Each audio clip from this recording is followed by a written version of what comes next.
I went to prison when I was 19 years old for some crimes that I committed when I was 17. I grew up in Richmond, a couple cities over from here. I grew up during the time when crack was popular, and so I sold crack, and I carried guns, and I ran with gangs, and we did all those negative things, and it led me to prison. I was arrested when I was 19, and I was charged with murder, robbery, attempted murder, robbery, assault with a deadly weapon, and I got caught with some cocaine. So I went to court, and I was convicted. I was sentenced to 36 years to life. I went to San Quentin, I think it was March 21st, 1992, and they say, you're on the 5th tier, and I was 19, and I was young, so I looked up, and I was like, damn, that's a long way up, right? So I was thinking, this is what my life is going to consist of. I still stayed involved with drugs, gangs, and negativity, so it took me a while to get out of that rut and to change my thinking and to change my belief system. So fast forward, I started going to the board. Right before I went to the board, I had a mix-up with a CO over some drugs, and I gave him a dirty drug test. So when I was going to the board, that was one of the things they was using against me, that I was still doing a lot of the things that I had been doing before. It's like selling drugs, using drugs, and things like that. So even when I first started going to the board, I still was selling drugs. So even though I said my thinking was changing and my belief system was changing, I still had some things that I had to work out. So I did, and I was able to work some of those things out.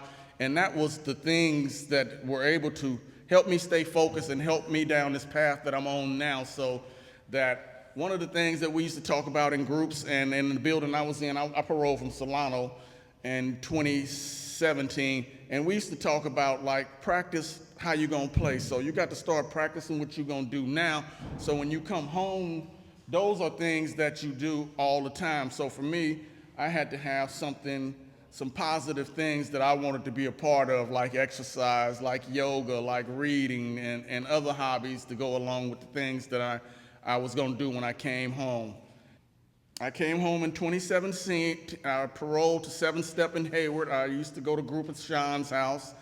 And I think one of the biggest challenges or obstacles for me was trying to find a career path for me that let me have work-life balance, right? Because for so long in prison, I was, a part of all the things I was part of, and it was challenging and stressful at the same time, and I knew I didn't want to be a part of nothing like that when I came home, so I had to find some type of work. And Sean, though, we talked about all the different things I was going to do and all the different changes I made, so I changed a few times, and then I eventually found something. First, I was going to be a personal trainer for people who wanted to get in shape, right? Because I like to work out, and I used to work out and play sports and stuff. So then I changed my mind. I said, all right, I'm going to be an electrician. But that was short-lived too, right? Then I was on the way to being an electrician. I would have been probably in a journey-level electrician by now if I would have went. I took the test, and I had an interview. I could have been an electrician.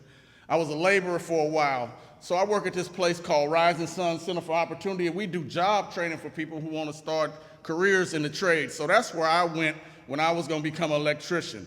But while I was there, they were short of staff and they needed people to work. So I started working there, and somebody that was associate director at the time, he told me, say, you're doing pretty good at this work, Marlin. Are you sure you that you want to be an electrician? You might do pretty good doing this type of work. So I was like, no, I'm gonna stick with the electrician thing for now. So I worked as a laborer for a while because it takes a while to become an electrician. So that's one reason that didn't pan out.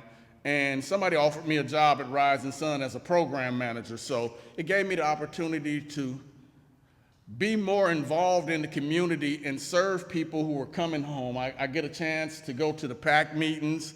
Some people are familiar with the PAC meetings and some of these other places. Where people coming home and tell them about our program and try to help them start their lives and their careers, right? Like even for me, and we did this with EDD, we got data that say that people who go through our program are more successful 3 years later, whether they go into the trades or not, right? Now, I didn't go into the trades, and it's been more than 3 years later, right? I was a program manager, now I'm the director of the program. So it just shows